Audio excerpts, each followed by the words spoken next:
Everyone should do this. Get it down on paper and it's out of here.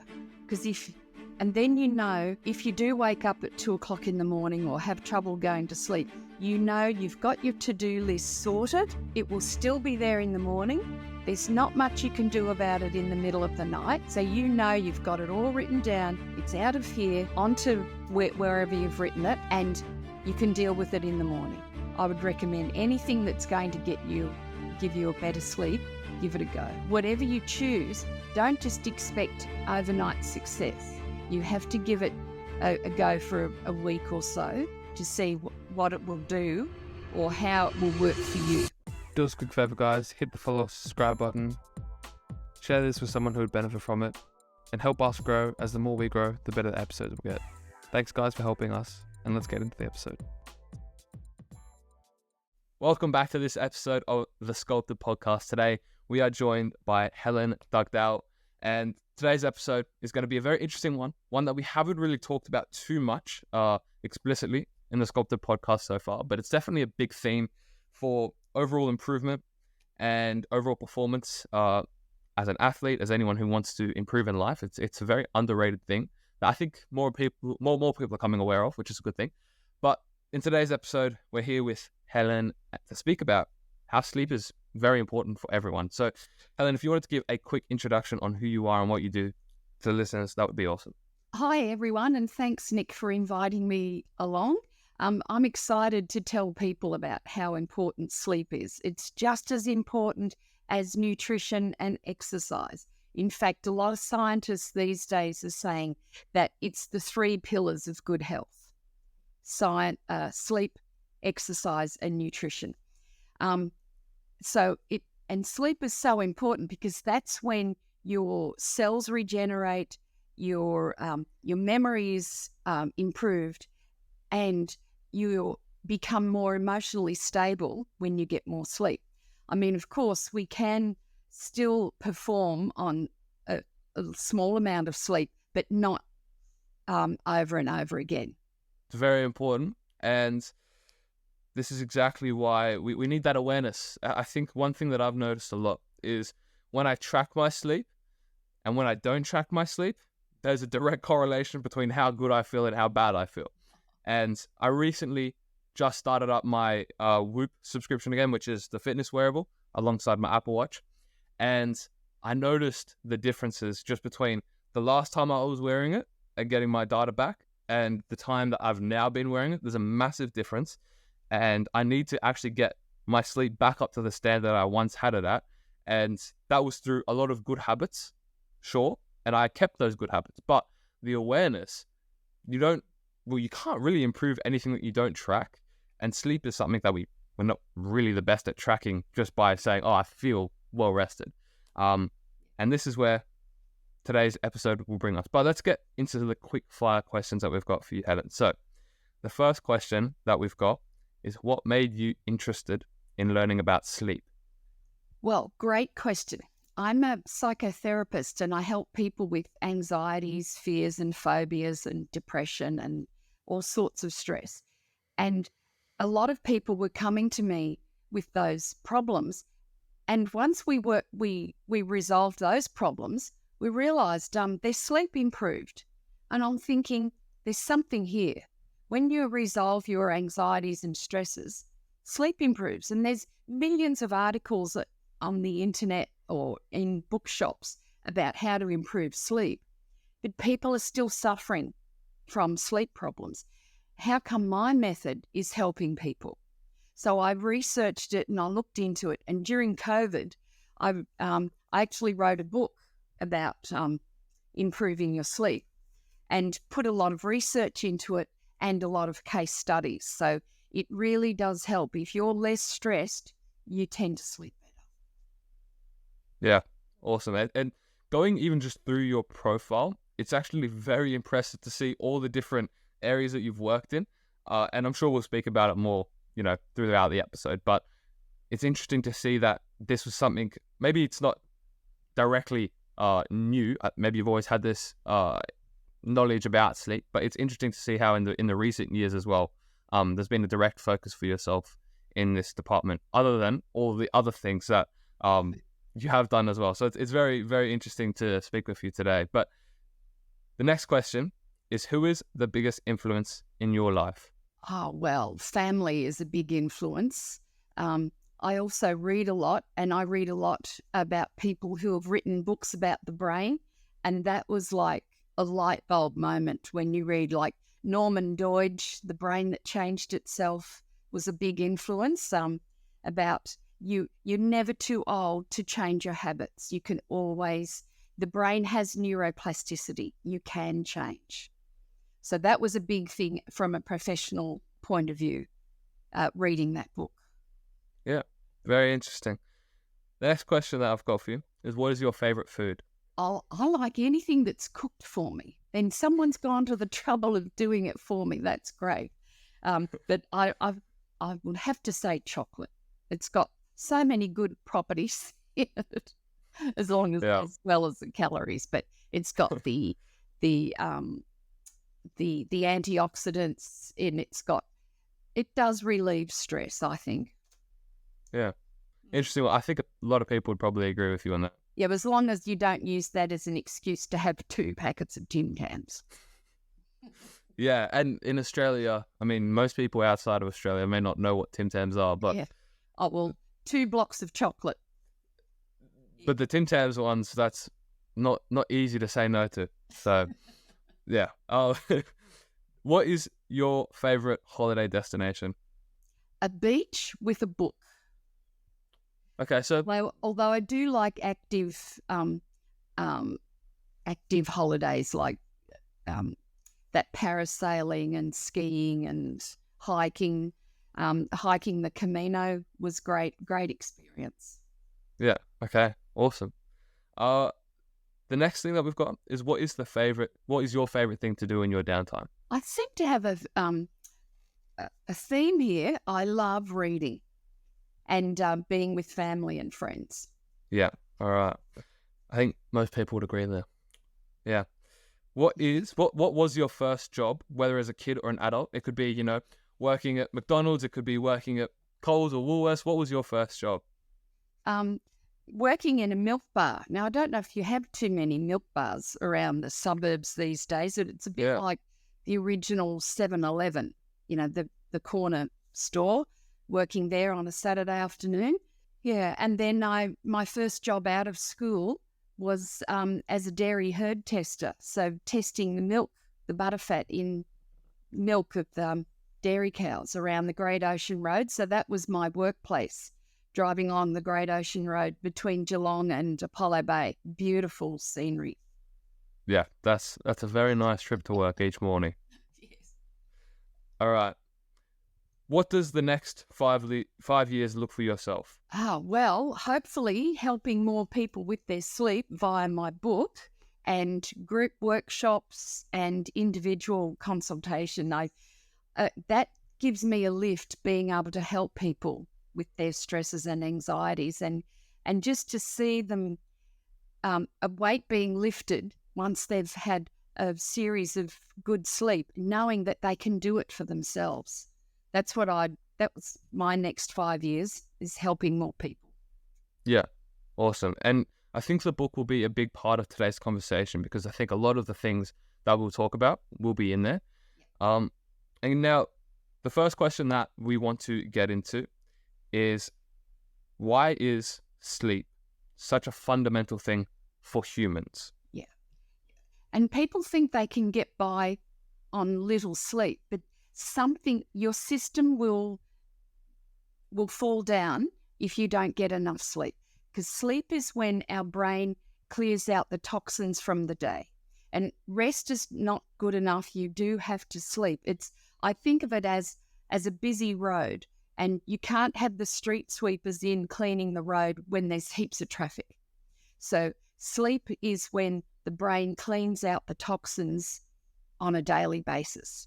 Because if those toxins build up, other things will happen with your system. Other than clearing out the toxins, as I was saying before, it's for good cell regeneration, like it's for healing and repair. It's good for when you lay down memories. So people who do all-nighters with study, that's like a desperation act. But really, the science says if you get a good sleep before an exam or before an assignment is due, you will be much better. You'll be fresher the next day. And the other big thing about good sleep is resolving anxieties of the day. And they've done heaps of trials that if you don't get enough good sleep and good REM sleep, rapid eye movement sleep, you're more emotional the next day. And so and they've done heaps of trials on that. And sometimes anxious people get less REM sleep. So the jury's a bit out with the science. What comes first? Anxiety leading to less REM sleep or less REM sleep leading to anxiety? Either way, the science says we should get a better quality sleep. We should aim to get a better quality sleep each night. Yeah. And the REM sleep will be a big part of this conversation, I think. But the initial question that strikes me is in the very small group of friends that I have, I'd say quite a large chunk of them believe that they are the exception to the rule, that they don't need their, 8 hours of sleep or 10 hours of sleep that they need. What is that percentage of the exception to the rule? Because, as I said, I think a lot of the people that I know claim to be that exception. Well, statistically, there is a variety of people who can cope, a range in coping strategies.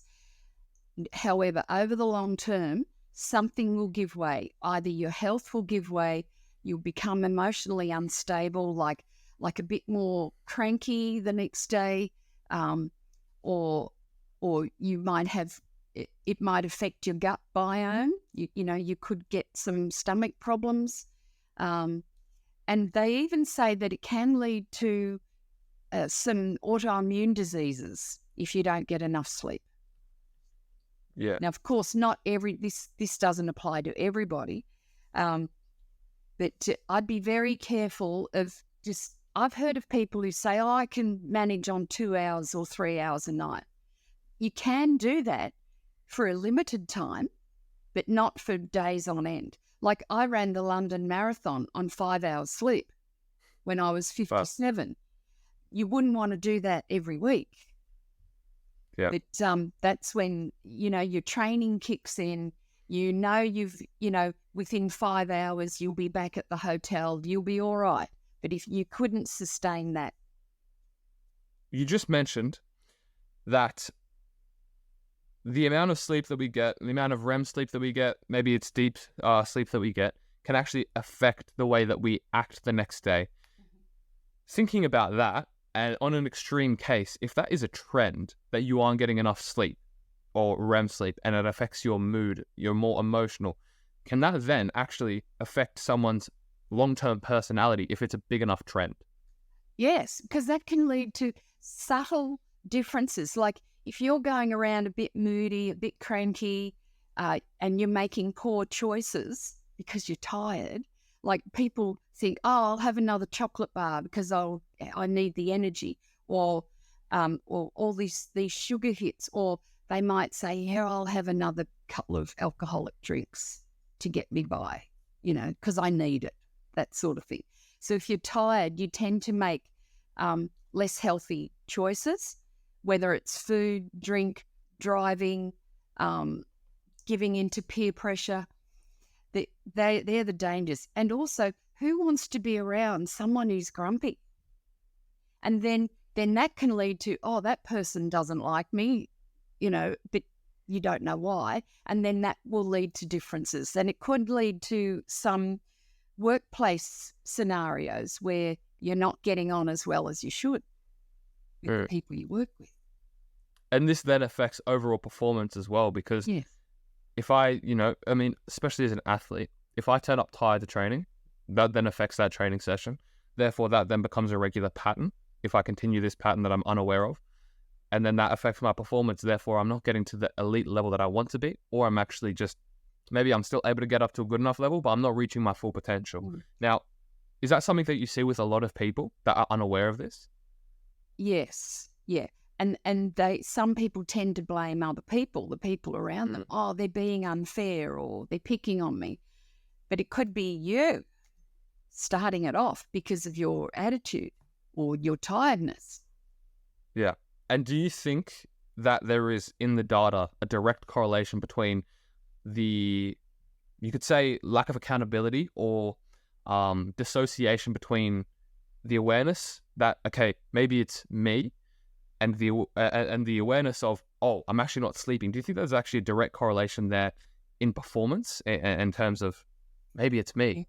Yeah. Well, you could say they're in denial.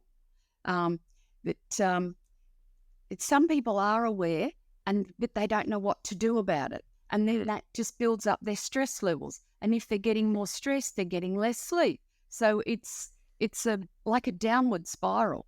So you have to stop that. Yeah. Get back what I call into an upward spiral. Yeah. And is that also accentuated with the compound effect? Say if you get, maybe if you're getting 2 hours of sleep pretty consistently, maybe that's a pretty low amount, but maybe let's say 6 hours. Is that then compounding every single night, that's 6 hours? Because you essentially are having the sleep debt. I think that's the word. Is that correct? Yes. Yeah.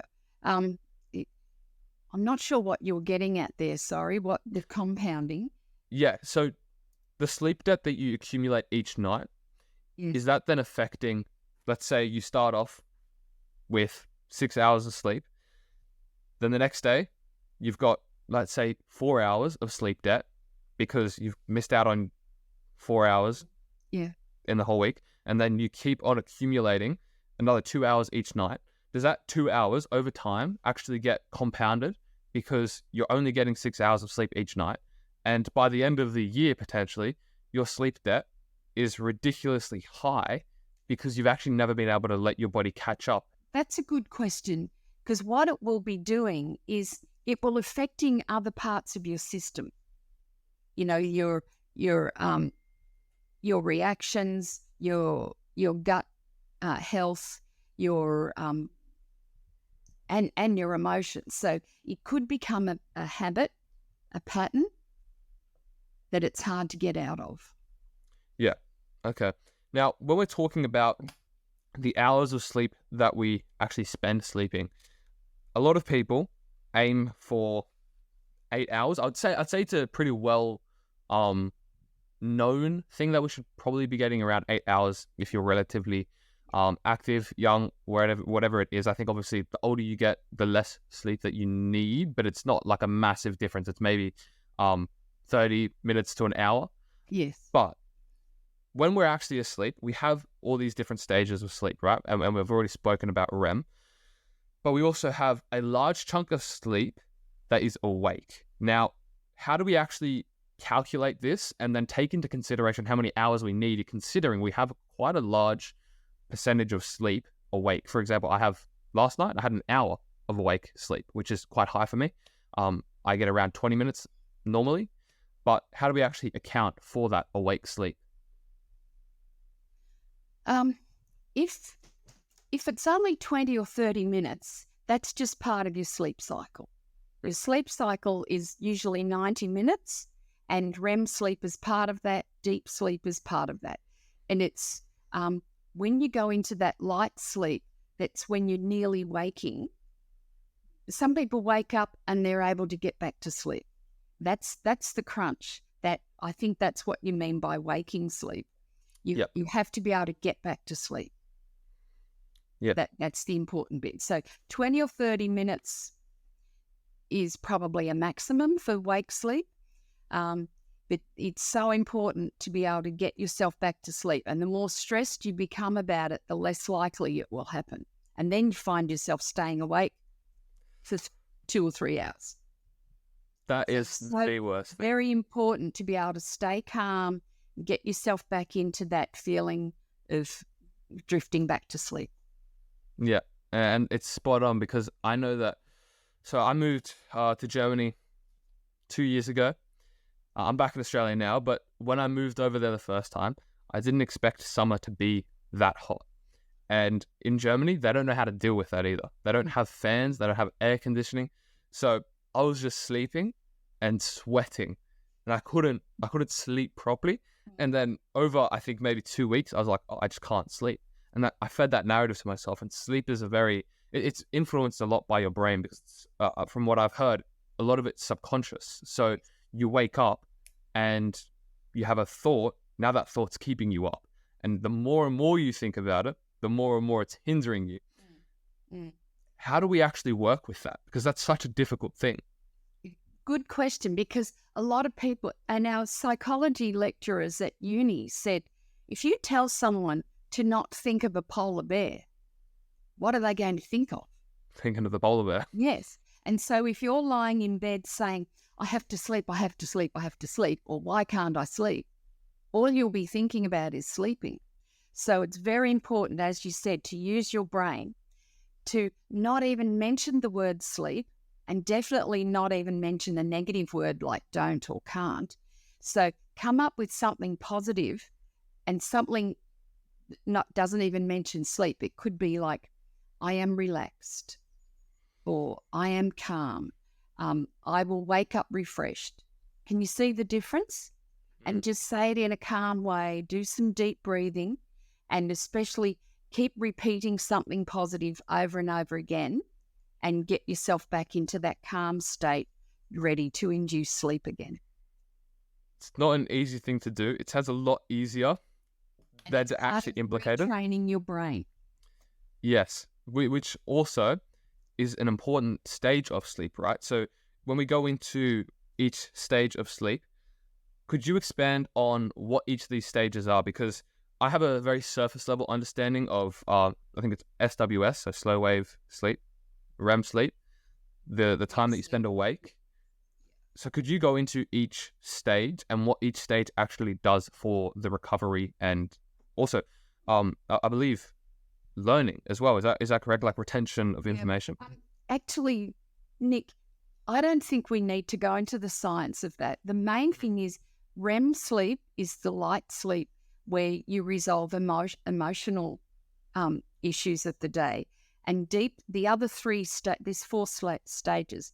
There's the 3 stages, the early sleep, 2 stages of deep sleep, and then REM sleep. And you need the deep sleep to be able for cell regeneration. Yeah. And then the REM sleep is for emotional stability and memory. A lot of people are aware of the stages of sleep, but I don't think many people are aware of how we can actually influence these stages of sleep. And there isn't, from what I understand, a direct way to say, oh, I want more REM sleep, I'm going to eat pineapples, and that gets me more REM sleep. I don't think that there's something like that. But how do we actually influence the overall quality and effectiveness / efficiency of our sleep in all realms? Yes. The main thing is, and I keep repeating it, is to reduce your stress levels. If you've got the cortisol racing around in your body, there's no way you're going to have a deep, restful sleep. So that's important to get yourself, and you mentioned it before about sleep hygiene, getting ready for bed, getting your body and your brain ready. So the sleep hygiene is very important. And that is like not using devices or getting your brain stimulated just before you're going to bed, because that's going to build up the cortisol and you're not going to have a restful sleep. There are things you can eat and drink to help induce a good quality sleep, like dairy food is good. Food with tryptophan, which is found in almonds, dairy and turkey meat. And some of the latest research is saying that tart cherries and kiwi fruit is going to help you get a better sleep, a better quality sleep. The other thing is to not have alcohol or coffee 1 or 2 hours before bed. If you're going to drink those sorts of things or energy drinks, have them a few hours before you want to be able to go to sleep, because you don't want that high activity racing around in your body.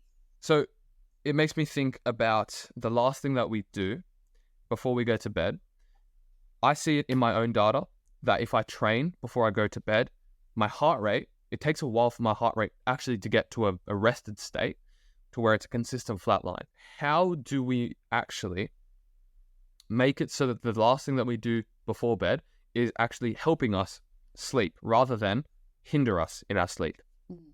And as you pointed out, vigorous exercise prior to sleep is not good. You're going to your blood's still racing around, your breathing's still heavy. Your heart rate's going. You need to be able to rest, bring that down before getting ready for bed. But I know some people say that's the only time they've got to exercise is just before bed. So they're going to have to work out what do they want more of, exercise or better quality sleep. And they're going to have to work their day around exercising earlier or going to sleep later and getting up later. So everyone's different and everyone's life situation is different. Yeah, it's not an easy one to work out. Mm-hmm. But the more aware you are, the more you'll be able to work out what is best for you and your situation.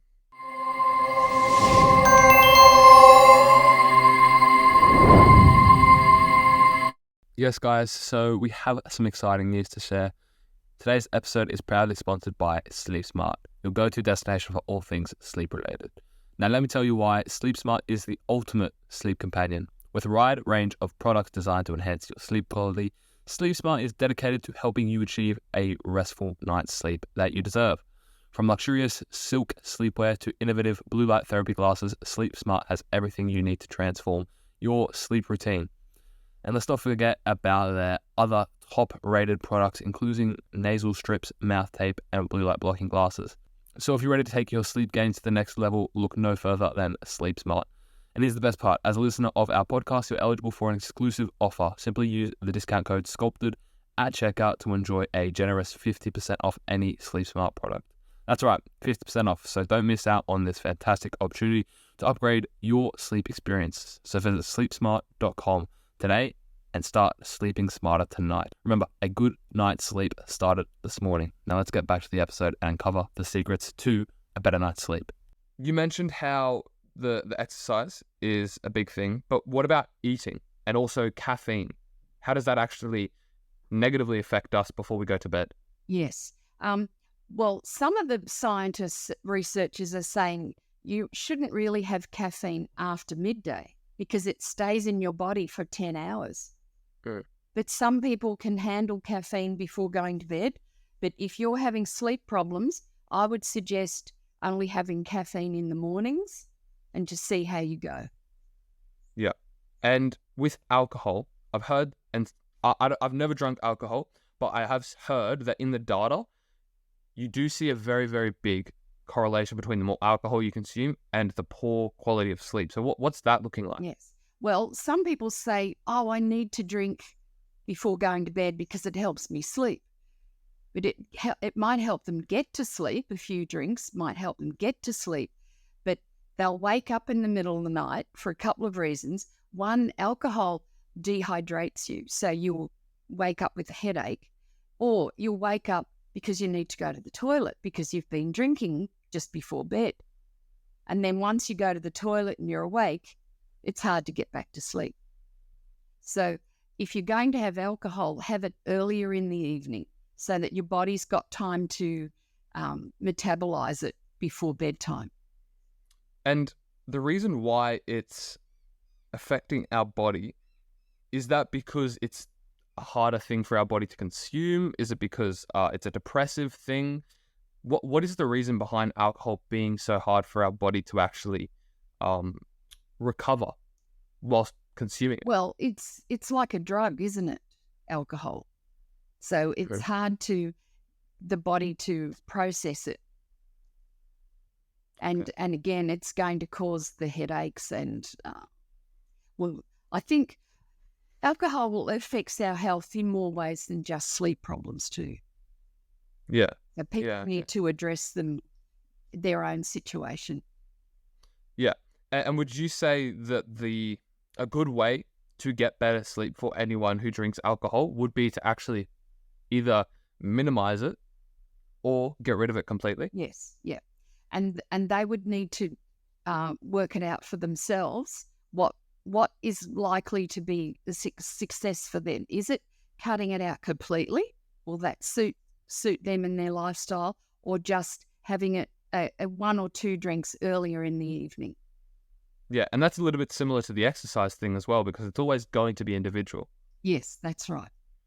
Yeah, so that's the complicated thing with sleep, is that it's going to be so tough to actually understand what works for someone and what doesn't. Yes.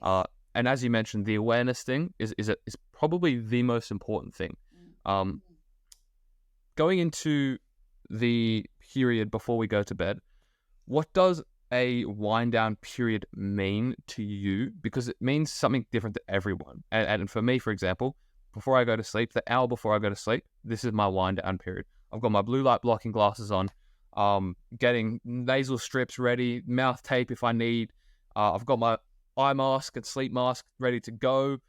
I'm completely winding down for the next hour. I'm reading, I'm journaling, nothing stimulating me. It's very boring and mundane tasks, so I get good sleep. What does a wind down period mean to you? You're doing all the right things, Nick. Good on you for doing that. That's so to some people, it's having a bath or a shower with soothing gels, the dim lights in the lounge room, not working. Some people feel the need to email and make work phone calls or whatever. Just wind all that back. But for me, it's the dim lights. It's and reading for about half an hour or an hour, and making sure the room's a comfortable temperature, and there's no bright lights. Yeah, and the blue light is a very interesting one that more and more people are talking about with the circadian rhythm. For example, waking up, getting morning sunlight. It's a big trend at the moment. Blue light blocking glasses, the evidence, I think, is there is more evidence than to say that it's helping than not helping. But also, I do believe that there is a bit of negligible evidence where it's like, well, there's not sometimes direct correlation because some of the blue light blocking glasses may not work properly.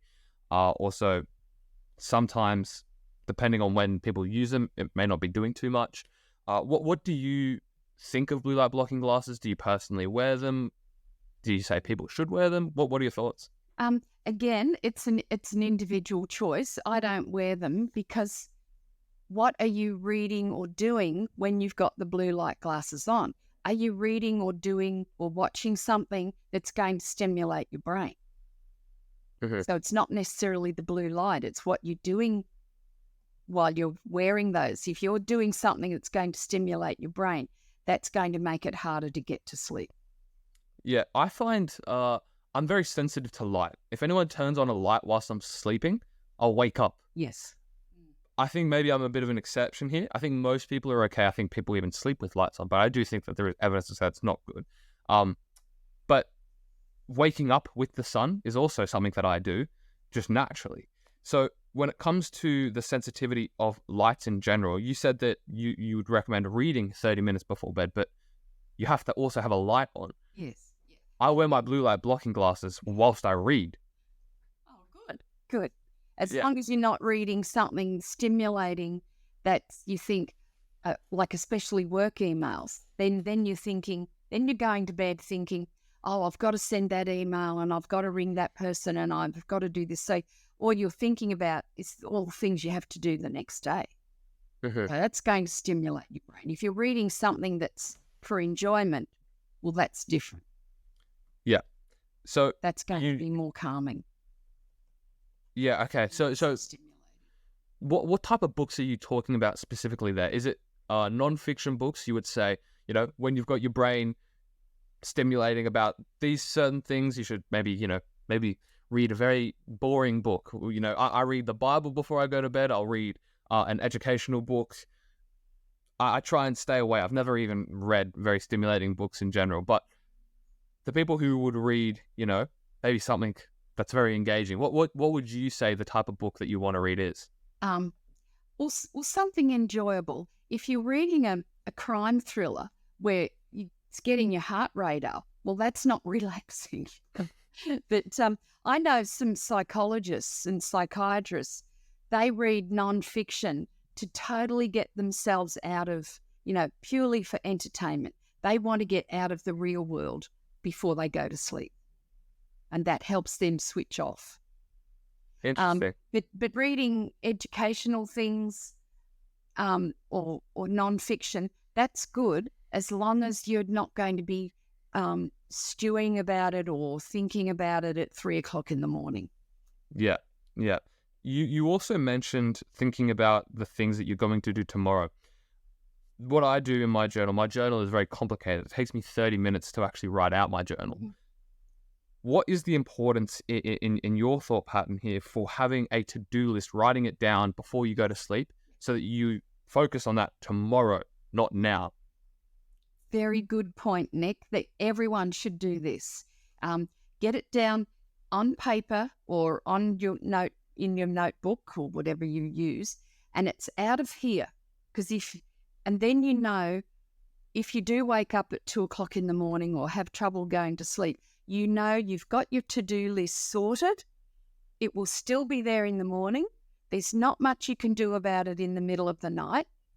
So you've got it all written down. It's out of here onto wherever you've written it, and you can deal with it in the morning. So you should be able to relax and get a good sleep, knowing that your to-do list is waiting for you. Yeah. You don't have to stew about it, going over and over and over in the middle of the night.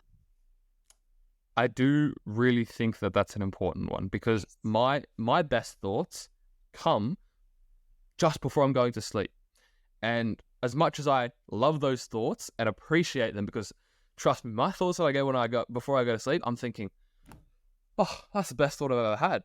But I also purposely make sure that I write those thoughts down and don't think about them, because I've been there when I've thought about them, and I've also woken up the next morning thinking, oh, I'm really tired. I wonder why. Oh, it's because I was thinking about this the whole night. Yes. Do you recommend having a notepad or, for example, I have an iPad. That's where I do my journaling, things like that. Is that a very good practice to have for people? Yeah. And when you do get a good idea or a thought that you mustn't forget, write it down, then you've dealt with it, or it will be waiting there for you to deal with the next day. Very good point. And that's in the book as well. Right. Okay. To-do list. Brilliant.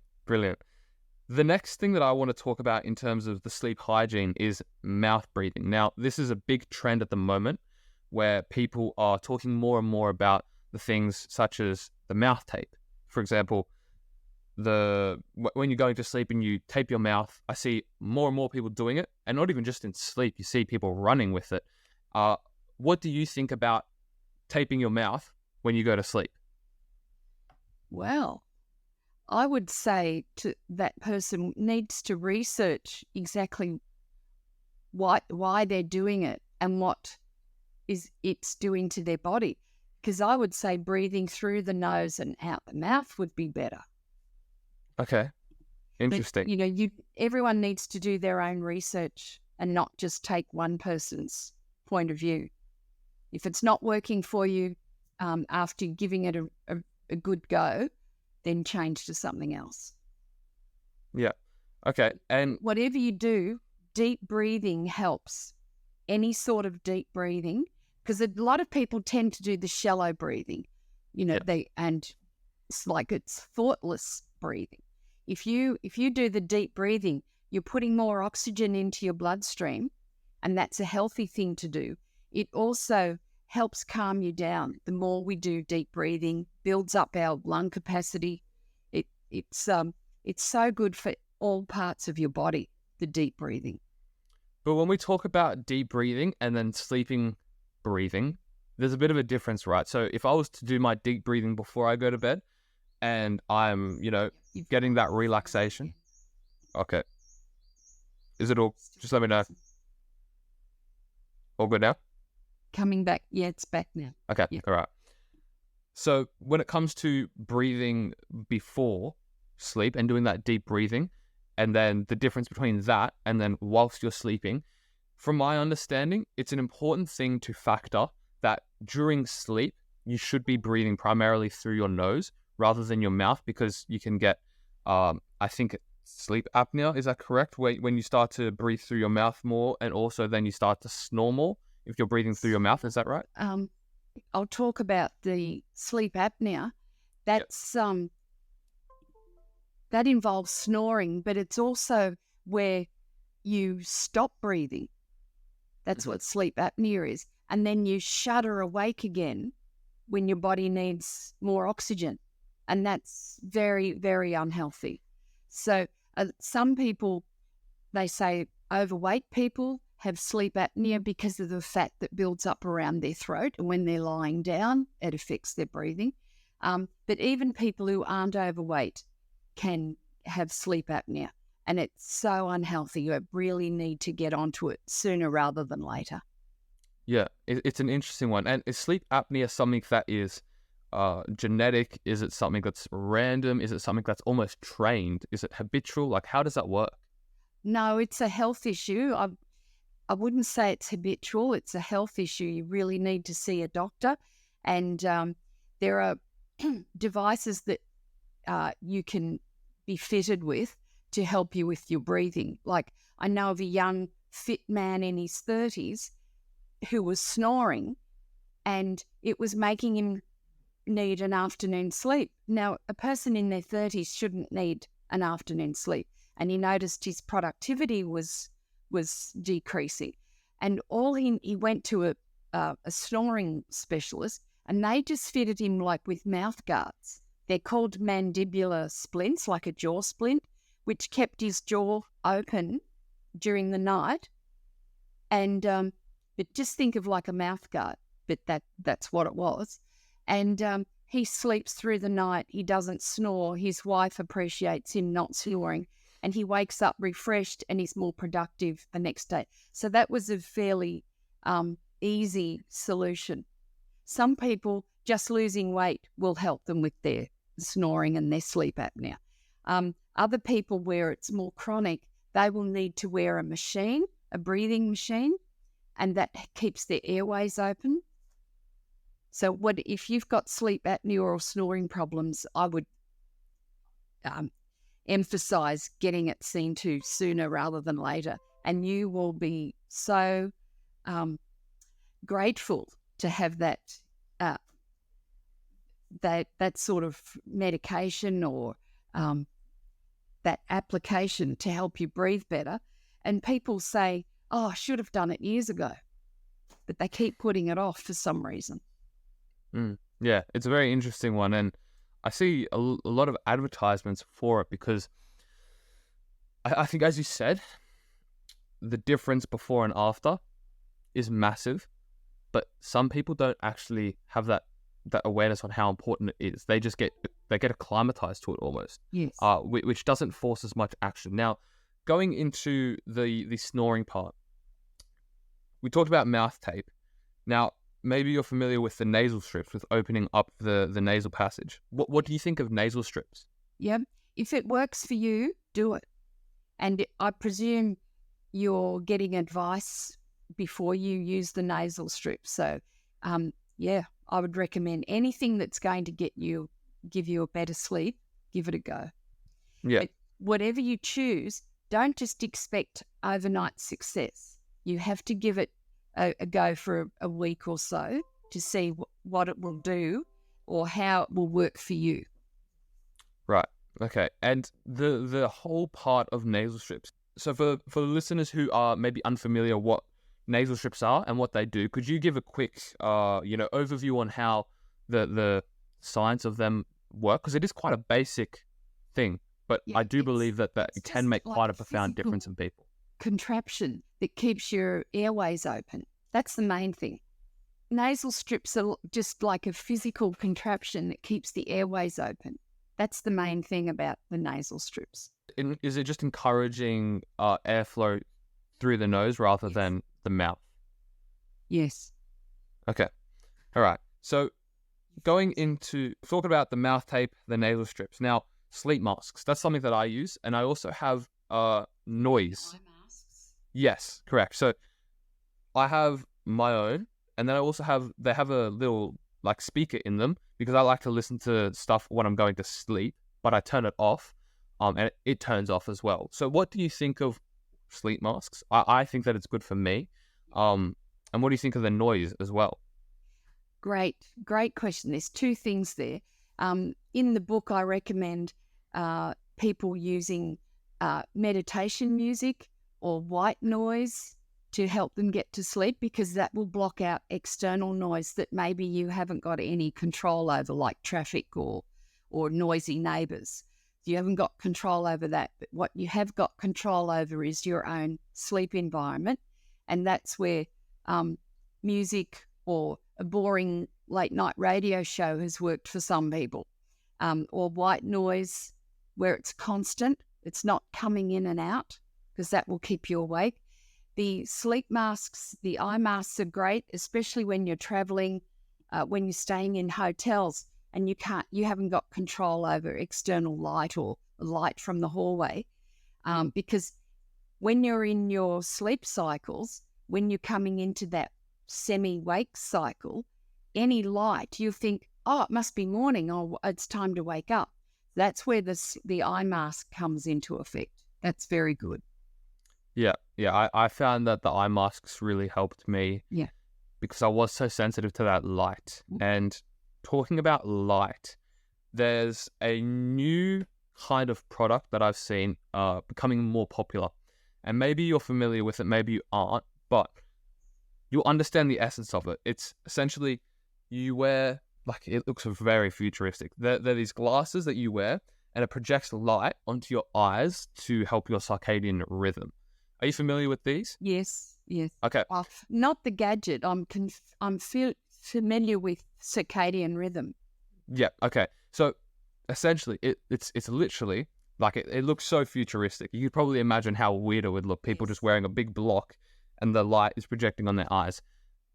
How would this scientifically help someone with their circadian rhythm? Well, I would say, if the scientists say it helps, give it a go. I'm a bit, I'm thinking, how can you get a restful sleep if you're wearing this contraption? This is hours before they're going to sleep. So, for example, the footballers, they're using them before a game because they play at, 8 p.m. Yes. And that's maybe their bedtime normally. So they're using them to actually train their bodies that they're awake rather than bedtime, if that makes sense. Right. So they're adjusting their circadian rhythm. Yeah, correct. So they're not going to bed when it's dark and waking up when it's daylight. Yeah. They're adjusting it. Yeah. So the science behind that, would that be something that's very useful for people to do when, like, even night shift people, for example? I was just going to say shift workers, that would be handy for them, because they're working and sleeping against the normal circadian rhythm. So their body will have to get used to that. And that's when they get into trouble if they're not getting enough sleep. So that would be very useful. I think there should be more research on that. Yeah. To see how useful it is for, as you said, sports people who are playing sport at odd hours, and then shift workers, having to be alert at midnight and 2 o'clock in the morning. And then how do they get to sleep during the day? Yeah. It's a very tricky one. Yes. That would be useful for those sorts of people. Yeah, 100%. Now, the next thing that I want to talk about is the use of silk. Now, I think that the biggest reason why people use silk for sleep is temperature regulation, because it's a bit of a cooler product. Mm. Also, in terms of hygiene as well, because acne and people sweat a lot during sleep. What are your thoughts on people using silk products? Yeah, I would say any natural products like silk, cotton, linen are good for you, because the polyester type, nylon types, they will just make you sweat more and build up all those collect the dust and the dust mites and things. But any natural fiber is going to be good for you, and it is cooler. Is silk, in your eyes, from my understanding, I've seen that silk is if we've got a tier listing, from my understanding, silk is at the top. Would you say that silk is at the top as well? Yes, and it's very expensive, because you can imagine there needs to be a lot of silkworms working to produce that sheet of silk. So it is very expensive, and I'd be carefully looking at the label, how much silk is actually in there. And I think it would be very expensive to have pure silk sheets. Yeah. I don't think people actually realize that silk is made from silkworms. I like it's the thread. You think of a spider web, that's what silkworms are making. It doesn't feel real as well, because it's like you've got a whole sheet of silk. How does a worm create that? It's a little bit hard to conceptualize. Yeah. So cotton or linen is going to be the next best bet. Yeah. Okay. And how do they go with temperature regulation as well? Because silk, I think, is the coolest natural product. What is it like with cotton and nylon, did you say? Sorry. No, linen. Linen, sorry. Linen is a natural fiber. Okay. How does that compare in terms of temperature? Well, probably silk is better, but again, it's more expensive. So, and it could be too far out of most people's budgets. So, cotton and linen are a good bet. And more affordable. And again, linen is more expensive than cotton.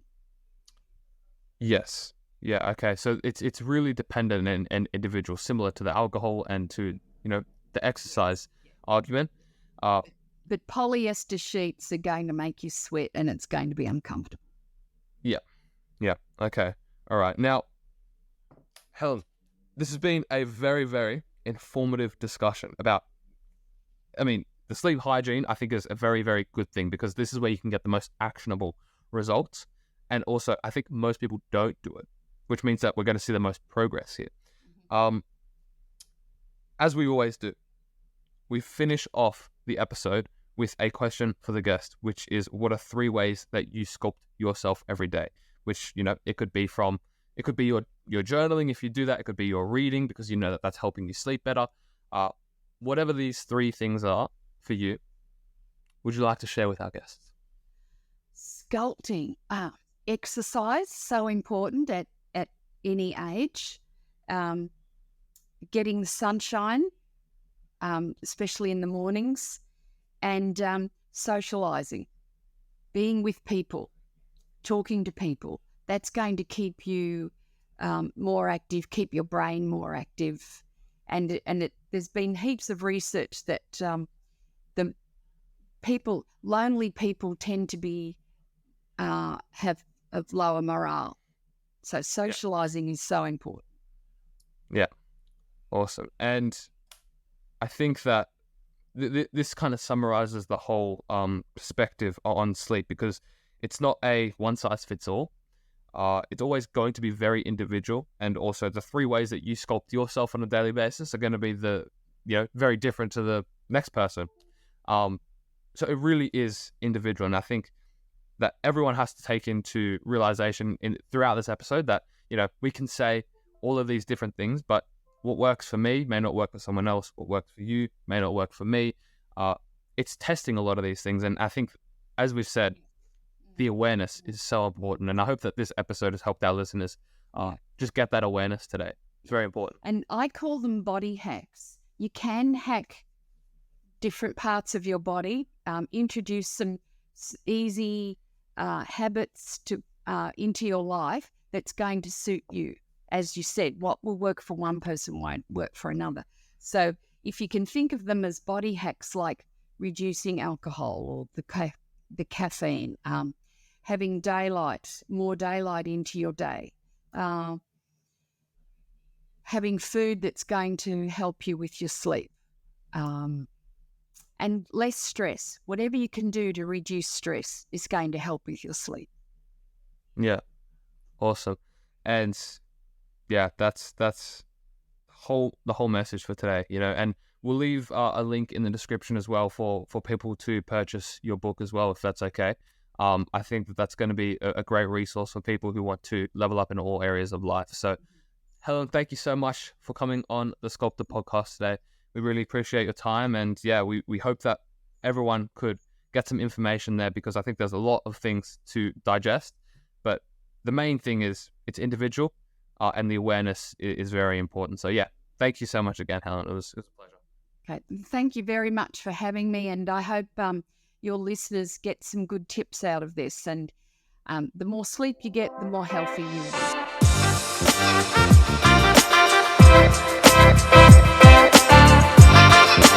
be.